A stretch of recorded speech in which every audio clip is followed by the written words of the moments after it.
सभी को हर हर महादेव, जय माँ काली। महेंद्र सिंह नाम के हमारे एक सब्सक्राइबर हैं। काफ़ी समय से वो हमारे वीडियो वगैरह देखते हैं। तो उन्होंने दुर्गा सप्तशती से रिलेटेड काफ़ी सारे प्रश्न हमको पूछे और बोला कि आचार्य जी इसका ऊपर आप एक वीडियो बनाइए और इसका आप उत्तर दीजिए बोल के। काफ़ी सारे प्रश्न हैं, जैसे अप्सरा यक्षिणी की साधना से रिलेटेड है उसमें कि दुर्गा सप्तशती किस तरह से की जाती है, और नवारण मंत्र साधना और उससे मिलने वाली सिद्धि, कई प्रकार की चीज़ों के ऊपर प्रश्न उन्होंने किया है। तो आज के वीडियो में मैं इन्हीं सारे प्रश्नों का उत्तर दूंगा। तो चलिए वीडियो शुरू करते हैं और जानते हैं इनके प्रश्नों के उत्तरों के बारे में। वीडियो थोड़ा लंबा होगा तो धैर्यपूर्वक देखिएगा। महेंद्र सिंह जी लिखते हैं, आप सभी के सामने स्क्रीनशॉट भी आ जाएगा। प्रणाम आचार्य जी, मैं महेंद्र सिंह राजस्थान से। जब से आपने चैनल शुरू किया है तब से मैं आपकी वीडियो सुन रहा हूँ। वैसे तो आपके वीडियो ज्ञानवर्धक और प्रेरणा देने वाले, पर मुझे पर्सनली आपके दादाजी के दुर्गा पाठ अनुभव बहुत अच्छा लगा। आपसे निवेदन है कि आप हम जैसे जिज्ञासुओं के आध्यात्मिक प्रश्नोत्तर प्रारंभ करें, जिससे हमारे शंकाओं का निवारण हो सके। इसी क्रम में मेरे कुछ दुर्गा सप्तशती से संबंधित प्रश्न हैं। तो पहला प्रश्न है इनका कि एक दुर्गा सप्तशती का पाठ कितने नवारण मंत्र जब संख्या के बराबर होता है। तो एक दुर्गा सप्तशती के पाठ का इन्होंने वर्णना किया। नवारण मंत्र एक दूसरा चीज़ है और दुर्गा सप्तशती पाठ दूसरा चीज़ है। नवारण मंत्र उन सभी अध्यायों का एक कॉम्प्रेसिव वर्जन है जो कि दुर्गा सप्तशती में इसीलिए जपा जाता है ताकि दुर्गा सप्तशती की जो पावर को इन्हेंस किया जा सके। अब ये प्रश्न नहीं बनता है, कारण नवारण मंत्र अपनी जगह एक अलग प्रकार का ऊर्जा निर्मित करता है और दुर्गा सप्तशती अपनी जगह अलग प्रकार का ऊर्जा निर्मित करता है। ऐसे अगर देखें तो दुर्गा सप्तशती लाखों नवारण मंत्र के बराबर हो सकता है, किंतु ये इसका सटीक उत्तर नहीं है। और मैं बोलूँगा ये दोनों अलग अलग हैं। इन दोनों का कोई ऐसा नहीं है कि इसके बराबर ये इसके बराबर वो है बोल के। दूसरा प्रश्न है, आचार्य जी दुर्गा पाठ और नवारण मंत्र जप से एक जैसी सिद्धि प्राप्त होती है।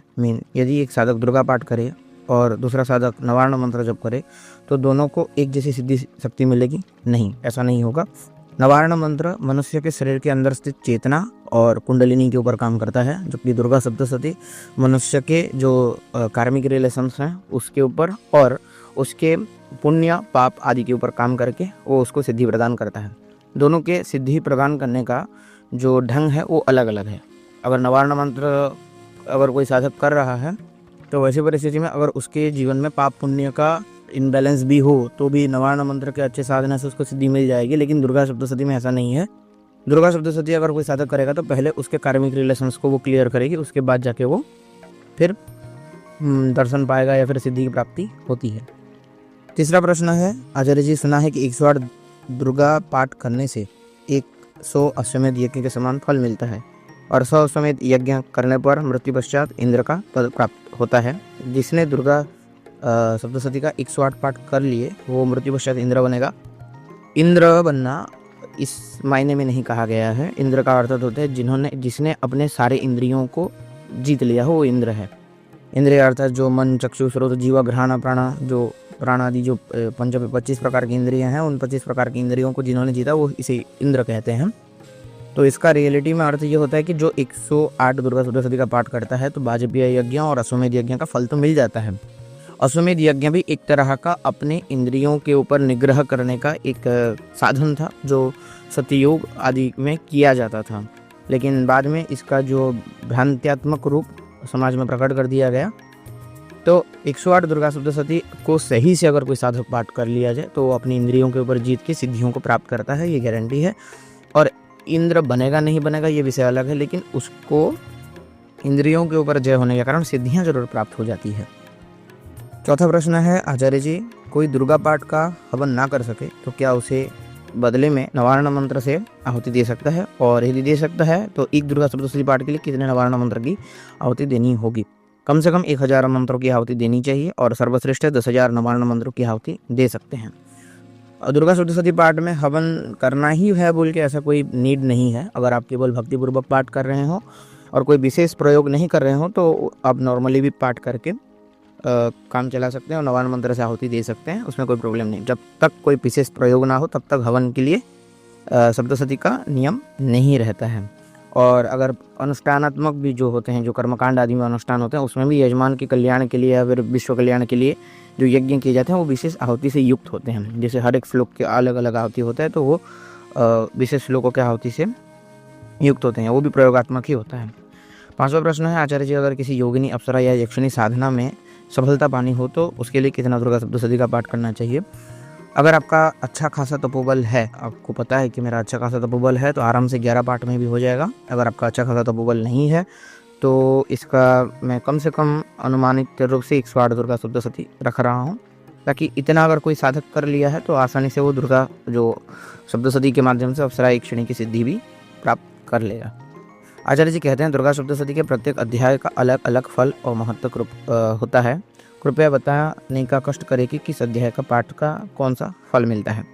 इसके ऊपर मैं प्रॉपर्ली सेपरेट वीडियो बना दूंगा कि कौन से अध्याय के पाठ से किस प्रकार का फल प्राप्ति होता है।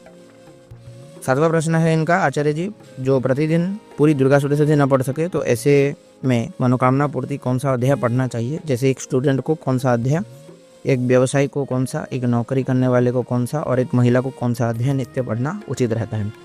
दुर्गा सप्तशती अगर आप पाठ कर रहे हैं तो उसके नियम यह है कि आप पूरा आपको वो 700 श्लोकों का पाठ करना पड़ेगा, तभी जाके वो दुर्गा सप्तशती पाठ कहलाएगा। अगर आप 700 श्लोक पढ़ने का समय अपने पास नहीं रखते हैं तो वैसी परिस्थिति में आपको ये ध्यान देना पड़ेगा कि आपको केवल और केवल मध्यम चरित्र का पाठ करना है। मध्यम चरित्र अर्थात दूसरा, तीसरा और चौथा अध्याय, ये 3 अध्यायों का पाठ करना है। और इसमें ऐसा कुछ नहीं है कि जो नौकरी कर रहा है वो अलग करेगा, जो व्यापारी है वो अलग करेगा, जो विद्यार्थी है वो अलग करेगा, ऐसा कुछ नहीं है। दूसरा मध्यम चरित्र का पाठ जो है वो कोई भी व्यक्ति अपने जीवन में कर सकता है और उससे जो रिजल्ट है वो अपने जीवन में देख सकता है।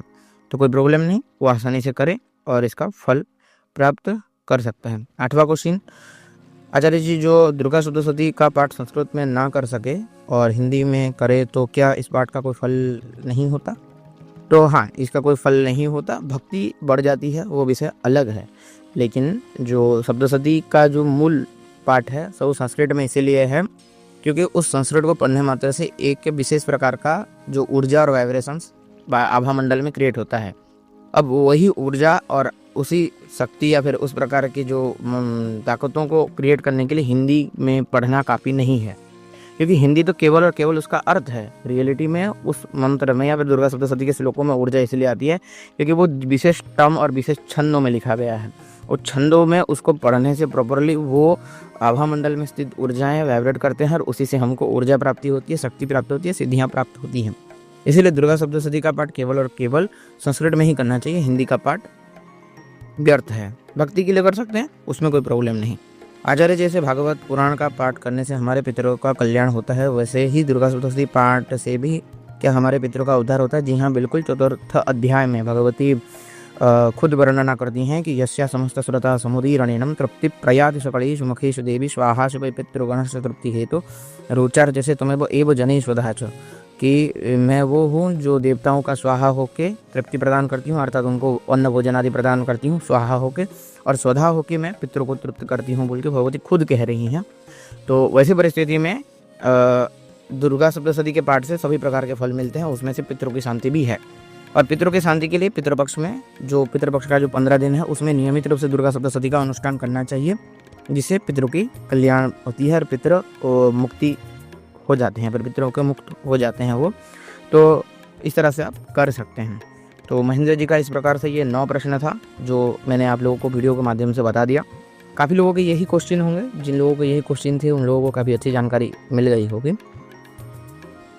अब अगर आप लोगों को भी ऐसे प्रकार के प्रश्न पूछने हैं और इस प्रकार से मेरे से उत्तर चाहते हैं, अपनी समस्याओं का समाधान चाहते हैं, तो वैसे परिस्थिति में आपके साधना से रिलेटेड, आपके किसी भी चीज़ विषय में आपको ज्ञान प्राप्त करना वैसे रिलेटेड, आप मुझे टेलीग्राम में मेरे ग्रुप में जुड़ जाएं। उसका लिंक जो है वो आपको डिस्क्रिप्शन में मिल जाएगा। डिस्क्रिप्शन में जाएं, ग्रुप में ज्वाइन हो जाएं। ज्वाइन होने के बाद सर्वानंद बोल के आईडी है, उधर से आप मुझे मैसेज कर सकते हैं। उधर मेरे साथ अपने साधना से रिलेटेड बात है या फिर आध्यात्मिक से रिलेटेड कोई भी प्रश्न वगैरह हैं वो आप पूछ के उससे मेरे से उत्तर जान सकते हैं। अगर वीडियो बनाने लायक हुआ तो मैं वीडियो बना के आपको रिप्लाई कर दूंगा।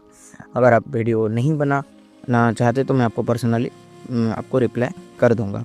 तो आज का वीडियो कुछ इसी प्रकार था। अगर आप सभी लोगों को पसंद आता है तो अवश्य हमारे वीडियो को लाइक करें। जो लोग नए सब्सक्राइब करके घंटे वाला बेल आइकन ऑल पे सेट कर दें, ताकि मैं जो वीडियो अपलोड करूँ उसका नोटिफिकेशन आप सभी लोगों तक पहले मिल जाए। और अगर बहुत अच्छा लगता है तो कमेंट भी कर दीजिएगा। तो यही था कुछ आज का वीडियो। सभी को हर हर महादेव, जय मां काली।